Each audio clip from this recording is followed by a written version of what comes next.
Good morning. It is Monday, December 28th, and the start of a new weekly reading vlog. So I just started Stalah by Shweta Thakrar, and I'm very excited. I did just check it off, but this is a fairy loot book that I'm trying to catch up on all my fairy loots. As I've mentioned in my vlogs this month, and I've read a ton of fairy loots this month, and I'm trying to get caught up. So this will... I still have the ones from November and December, but I'm working on it. So Stalah is the book that I'm currently reading physically. I just started it last night and am about 50 pages in. I was reading a bit more this morning as well. So I'm about 50 pages into that. So I'll talk more about that one later. And the only other, I'm listening to the audiobook and reading that one physically, and the audiobook is narrated by the same person who narrates the David Bad trilogy. So I'm very excited about listening to the audiobook. It's so good so far. Her narration is so good. I'm also planning on rereading the fourth Harry Potter. This is the last Harry Potter that I brought back home with me, and have been on a mission to reread and annotate my paperback copies of Harry Potter. So I'm going to reread the fourth one. I mean, I'm not really going to talk too much about it, so this is probably honestly going to be a pretty short vlog. I'll talk about Stalah. The only other thing, and I think I mentioned this one very briefly at some point, maybe last reading vlog, but I'm also listening to or reading How the Dukes Stole Christmas on Kindle. I have the ebook, and I read the first. It's a series of four, or a collection of four Regency romance novellas centered around Christmas time or the holiday or winter time. And so I've read the first one, which was Tessa Dare's novella in that collection. I'm on Sarah MacLean's novella right now, so I've just kind of been thumbing through that a little bit throughout the holidays and just kind of enjoying a little bit of Christmas Regency romance novellas. So I might also mention that, because I'll also probably be reading a bit more in that here and there. But yeah, those are the reading plans for this week. And if it's a short vlog, then it's a short vlog, and you know, that's what it'll be. So I'll check in later. Oh, hey everyone, it is Wednesday, January 6th. Oops. So I'm here to give you an update and wrap up this reading vlog and go ahead and get the next one started. So a few updates. I did finish the second novella in How the Duke Stole Christmas. I finished Sarah MacLean's novella. So this is, again, a collection of four novellas that are Regency romances centered around the holidays, around this time of year. And I finished Tessa Dare's. I just finished Sarah MacLean's relatively recently. And these are just really cute Regency romance novella. Like, there's really not much to say about them. They're just cute novellas centered around this time. And I think I'm going to read the other two, or save the other two for later this year around the holidays. But I am glad that I read these couple of short novellas around this time. It was cute, it was fun. There's really not much more to say about them. I also did finish Stalah by Shweta Thakrar, and I really ended up enjoying this one a lot. This one follows Sheetal. Sheetal is a teenager who is a half-star.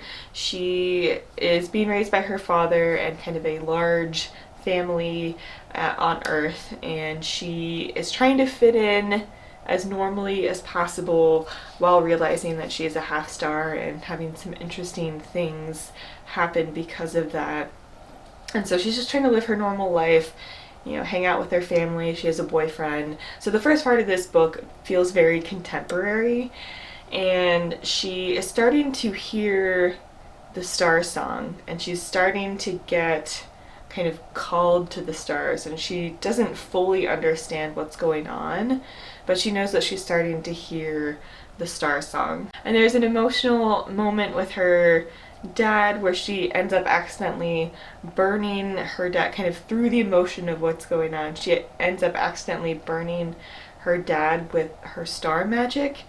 And so he's in the hospital. He needs medical attention, but he doesn't just need regular medical attention. He needs a drop of blood from a full star. And so Chatal's blood is not going to be enough to help him, and because Star blood has magic. And so she needs to find her mother and get a drop of blood from her mother.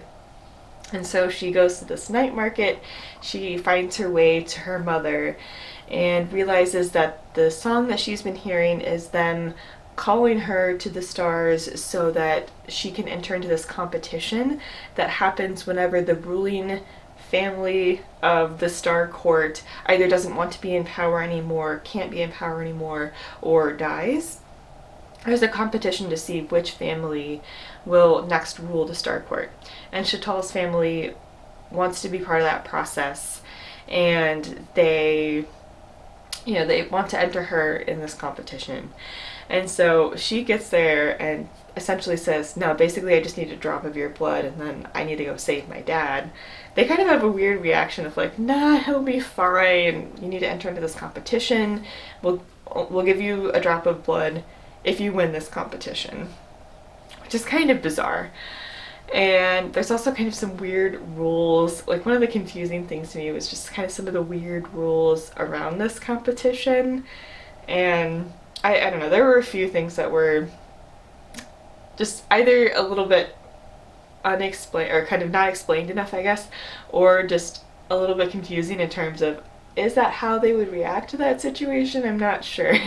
But anyway, so it follows Chatal in this competition. She's figuring out really what it means to be half star. She's never really connected with the star part of her, and so it's kind of weird for her to be in a situation where she is actually meeting the half of her family that she never really knew and exploring a side of her that she's always tried to hide and has never really been able to show or express or accept. She also feels kind of abandoned by her mother, and so it's hard for her to confront her mother again after her mother went back up to the stars and she felt abandoned. And so she's coming to terms with that, trying to understand that. And I absolutely adored the writing in this. Again, the first part felt pretty contemporary, but it also, especially the night market, her going up into the Star Court, of everything around the Star Court, the writing is super whimsical and lyrical and really, really reminded me of Laini Taylor's writing, which is interesting because Laini Taylor actually blurbs this book on the back. And the writing really did remind me of Laini Taylor quite a bit. It's just super whimsical, lyrical, gorgeous writing that I really, really enjoyed. And really, and this is something I said with Guild once too, I really, really would love to see or read an adult version of this that focuses on Star Court politics, because that was pretty interesting. And there were some added elements that, just were pretty interesting with the court, and I really would love to explore that court and Star Court politics more in an adult book. Anyway, but I did thoroughly enjoy, overall, I really, really enjoyed this and had a fun time with it. I listened to this on audio as well as reading it physically, and the audiobook is narrated by the person, or by the woman who narrates the David Bode trilogy, so the audiobook was fantastic, would recommend. And yeah, I had a great time with it, honestly. So, finished that. The next physical book, I say physical book, the next ebook actually, that I am currently reading is, I think it's The Mortal Word. It's the 5th book in the Invisible Library series by Genevieve Cogman. I'll put an image here. And I have this on ebook through my library. Couldn't find an audiobook copy, but they do have an ebook copy. And so I checked out the ebook copy and I'm reading the 5th book, and I'm about a third of the way through it at this point, and really enjoying it so far. I really like the setup of this one as well. There's supposed to be a peace conference between dragons and fae. This whole series has kind of followed the drama between dragons and fae, and librarians trying to play intermediary between those two groups. And if you're not familiar with the series, the librarians work for a library that is outside of space and time, and librarians go to different alternates or go to different worlds, which really is just like different places in space and time, And so they might be in New York in the 1920s, or Paris in the 1800s, or a Venetian-like world, you know, in the past, or whatever. And they will collect texts from these alternates and kind of increase the library's connection with those worlds and help keep them stable and help be the intermediary between dragons and fae in these different worlds. And there's supposed to be a peace conference between dragons and fae with the librarians acting as intermediaries. And one of the delegates essentially has been murdered. And so it's going to be the investigation into what's going on. Anyway, so I'm thoroughly enjoying it so far. Been really entertaining. And I will let you know more about that one in next week's vlog once I actually finish it. I also finished and listened to on audio The Nightingale by Kristen Hanna. Whew, that was an intense book. I really, really, really loved it. I got really emotional, especially towards the end. I did tear up some, and it was a gorgeous book. So this is a World War II historical fiction that follows two sisters who are in France as Germany is starting to take over France. And so one sister, so there's an older sister, Vienne, and a younger sister, Isabel. Vienne she had a kid when she married and had a kid when she was pretty young and moved out to the country with her husband and her daughter. Her husband is off to war. At the beginning of the story, he's off to war. And so Isabel is doing her best to raise her daughter and keep her daughter safe. And Isabel is kind of the younger, Vienne is trying to keep her daughter safe. I don't know if I said the wrong name there. Isabel is the younger daughter who's kind of the troublemaker, and she knows that what's going on isn't right, and she is wanting to do what she can. She is kicked out of another finishing school, kind of the troublemaker again. She's kicked out of multiple finishing schools or boarding schools, and she's kicked out of another one at the beginning of the story. She goes home, and her father basically doesn't want to deal with her, and he hasn't really been a great father to either of his daughters since their mother died. And he doesn't want to deal with her, basically. And he tells her to go to the country to live with her sister. And the sisters don't have a great relationship either. And Isabel goes to live with her sister. She can't really sit still as all of these things are happening around them. But Vienne is trying to keep her head down and keep her and her daughter and Isabel safe.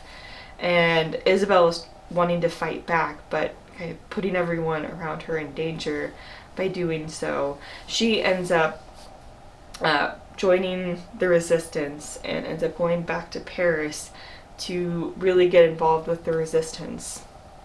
And so it just follows these two sisters who are just trying to survive and trying to do what they can to protect the people they love in the way that they feel is best. And they feel that that's two very different things for their situation, their circumstances, and they both end up needing to make, increasingly impossible choices as the war is heating up and as, the Germans are starting to occupy more and more territory, and as things are getting more and more brutal. They need to make increasingly difficult choices and realize that there aren't good choices here. There are only a series of terrible choices that have to be made, and you just kind of have to do the best you can to survive. And the writing is astoundingly gorgeous, and the characters, you really, really feel for both of these sisters and just everything that they were going through and all of the decisions they had to make. I mean, I will remember their characters forever. And yeah, again, the writing was absolutely gorgeous. You really felt like you were in Paris at this time. You really felt like you were in their shoes and thinking about what the heck you would do in that situation. There's not a good or right answer. There's only trying to survive.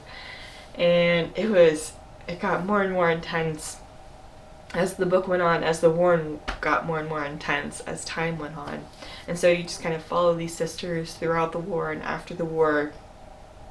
And it was, whew, it was a lot, but it was gorgeous. The audiobook was really good too. I really liked the narrator and thought that she did a really good job to bring emotion to everything that was happening. So I thought the narrator was really, really good. So that was the other book that I finished. That was officially the first book I finished in the new year. So there's that.